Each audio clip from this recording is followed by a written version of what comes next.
दोस्तों नमस्कार, स्वागत है आपका अपना स्टडी चैनल लर्निंग जीएस वाला में। तो दोस्तों आज हम एनसीईआरटी क्लास 6 साइंस के चैप्टर 6 हमारे चारों ओर के परिवर्तन को कंप्लीट करेंगे। यह video CTET exam science paper 2 6 to 8 के लिए काफ़ी इंपॉर्टेंट है, जहां से 60 प्रश्न तैयार होते हैं। चलिए दोस्तों वीडियो को शुरू करते हैं। वीडियो को शुरू करने से पहले आपसे निवेदन होगा कि आप चैनल को सब्सक्राइब कर बेल आइकन को दबा दें ताकि लेटेस्ट नोटिफिकेशन आपको मिलता रहे। तो चैप्टर 6 हमारे चारों ओर के परिवर्तन। कल्पना कीजिए कि यदि आपको अपने चारों ओर किसी भी वस्तु में परिवर्तन करने की कोई जादुई शक्ति अचानक मिल जाए, क्या यह एक बड़े मजे की बात नहीं होगी? वे कौन सी वस्तुएं हैं जिन्हें आप बदलना चाहेंगे? ये देखिए क्रियाकलाप है। वास्तव में हमारे पास कोई जादुई शक्ति नहीं है, फिर भी हम अपने चारों ओर की कुछ वस्तुओं को बदल सकते हैं। शायद बहुत सी वस्तुएं। क्या आप कुछ ऐसी वस्तुओं को सूची बना सकते हैं जिन्हें आप बिना किसी जादू का प्रयोग किए बदल सकते हैं? हमारे चारों ओर बहुत से परिवर्तन अपने आप होते रहते हैं। खेतों में फसलें समयानुसार बदलती रहती हैं, पत्तियां रंग बदलती हैं और सूख कर पेड़ों से गिर जाती हैं। फूल खिलते हैं फिर मुरझा जाते हैं। क्या कोई परिवर्तन आपके शरीर में भी होता है? आपके नाखून बढ़ते हैं, आपके बाल बढ़ते हैं तथा आप बढ़कर लंबे हो जाते हैं। इन सबके बढ़ने के साथ आपका वजन भी बढ़ जाता है। क्या आपको पहले भी महसूस हुआ है कि आपके चारों ओर हर समय बहुत से परिवर्तन होते रहते हैं? क्या कुछ परिवर्तनों को साथ साथ समूहों में रख सकते हैं? हम विभिन्न प्रकार के परिवर्तनों को समूहों में कैसे रख सकते हैं? इनमें यदि कोई समानता मिलेगी तो वह हमारे लिए सहायक होगी। क्या सभी परिवर्तन सदैव उत्क्रमित किए जा सकते हैं? ये क्रियाकलाप 1 के माध्यम से हम समझते हैं। एक गुब्बारा लीजिए और उसे फुलाइए। सावधानी बरतें कि वह फट न जाए। गुब्बारे का आकार एवं अमाप बदल गया है। चित्र 6.1 में दिखाया गया है। अब उसकी हवा निकल जाने दें। क्रियाकलाप 2 के माध्यम से क्या समझते हैं? एक कागज का टुकड़ा लो और उसे चित्र 6.2 के अनुसार मोड़े। इससे आपके कागज का टुकड़ा खिलौना हवाई जहाज में परिवर्तित हो गया है। आपको इस हवाई जहाज को कुछ समय तक उड़ाने में बहुत से मजा आएगा। यदि आप थक जाएं तो कागज को पुनः सीधा कीजिए। ये देखिए कागज को हम लोग बचपन में इस तरह के जहाज बनाकर उड़ाया करते थे। कि क्रियाकलाप 3 के माध्यम से समझते हुए, गूंथे हुए आटे की एक लोई बनाइए। इससे रोटी बेलने की कोशिश कीजिए। शायद आप इसके आकार से खुश न हो और इस रोटी को दोबारा लोई में परिवर्तित करना चाहेंगे। अब अपने क्रियाकलाप 1 2 3 में जो 3 परिवर्तन देखे हैं उनके बारे में सोचिए। उनमें एक जैसा क्या है? क्या संभव है कि गुब्बारा अपने पूर्व आकार और आमाप में वापस आ जाए? क्या कागज का आमाप पहले और हवाई जहाज बनने के बाद समान हो जाए? क्या गूंथे हुए आटे से पुनः लोई बनाना संभव हो जाए? आपने क्या निष्कर्ष निकाला? क्या इन तीनों क्रियाकलापों में असंभव है कि जिस पदार्थ से यह क्रियाकलाप प्रारंभ किया गया है उस पदार्थ को वापस पाया जा सकता है? यदि हाँ, तो इसका मतलब है कि जो परिवर्तन इन क्रियाकलापों में हो रहा है उन्हें पुनः पूर्व स्थिति में लाया जा सकता है। आइए इन्हीं क्रियाकलापों को कुछ अलग से करते हैं, देखते हैं। क्रियाकलाप 4 के माध्यम से उसी गुब्बारे को लीजिए जिसका क्रियाकलाप 1 में उपयोग किया गया है। उसको उसके पूरे अमाप में फुलाइए तथा उसके मुख को पतले धागे से कसकर बांधिए। गुब्बारे में अपनी नुकीली पेंसिल से छेद कीजिए।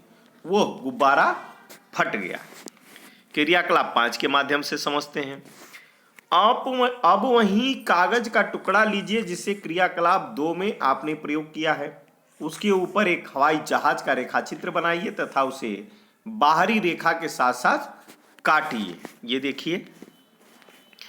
क्रियाकलाप 6, गूथे हुए आटे की लोई से रोटी बेलकर उसे तवे पर सेकिए। यदि आपसे वही 3 प्रश्न पूछे जाएं जिनके उत्तर आपने क्रियाकलाप 3 करने के बाद दिए हैं, तो इस बार उनके उत्तर क्या होंगे?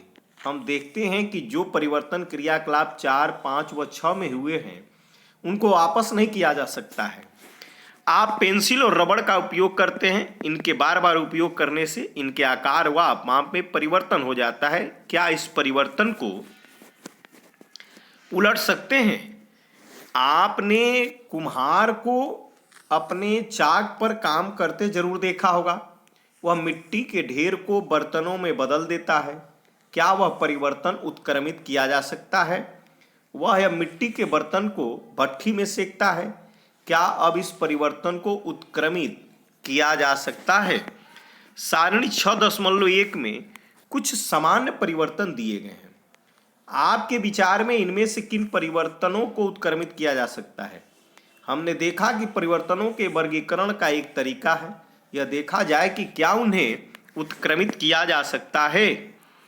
देखिए, परिवर्तन उत्क्रमित किया जा सकता है। कच्चे अंडे से उबला हुआ अंडा, हाँ या नहीं? इस प्रकार से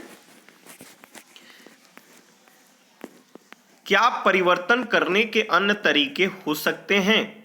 हम सभी ने मिट्टी को खोदने वाले औजार देखे होंगे। क्या आपने इस औजारों में देखा है कि लोहे के फलक को कैसे एक लकड़ी के हत्थे पर जड़ दिया जाता है?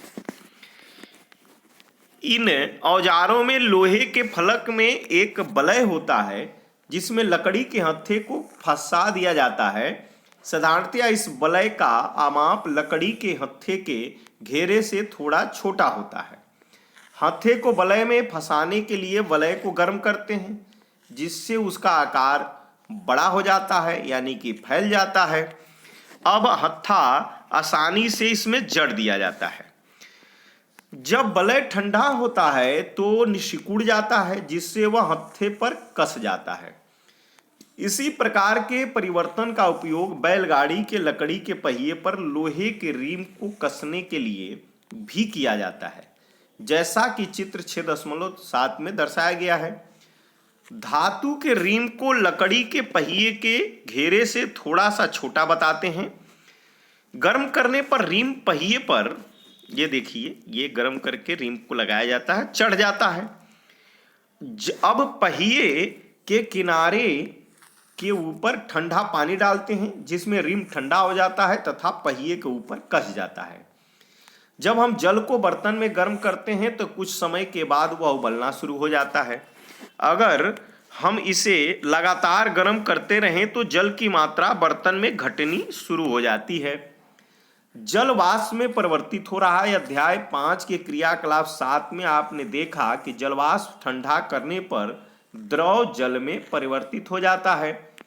हम सभी ने बर्फ के पिघलते हुए देखा है। गर्म करने पर बर्फ पिघलती है, यह किस में बदल जाती है? क्या इस जल को वापस बर्फ में बदल सकते हैं? आइए कुछ परिवर्तन को देखें। बूझों ने प्रायः देखा है कि सड़क बनाने वाले सड़क की मरम्मत करने के लिए काले रंग के पदार्थ टार को गर्म करते हैं। बूझो जानना चाहता है कि काले पदार्थ को गर्म करने पर हुआ परिवर्तन क्या उत्क्रमित किया जा सकता है? तो पहेली जानना चाहती है कि क्या आपने कभी लोहार को औजारे बनाते हुए देखा है? लोहे के टुकड़े को लोहार किस प्रकार विभिन्न औजारों में परिवर्तित करता है? लोहे के टुकड़ों को जब तक गर्म करते हैं तब तक लाल न हो जाए, जब वह मुलायम हो जाता है तब उसको पीट कर इच्छा अनुसार औजार का आकार दिया जाता है। गर्म करने पर लोहे में क्या परिवर्तन हुआ? क्रियाकलाप 7 के माध्यम से देखते हैं। एक छोटी मोमबत्ती लेकर उसकी लंबाई स्केल से मापें। इसे एक उचित स्थान पर लगाकर जलाएं।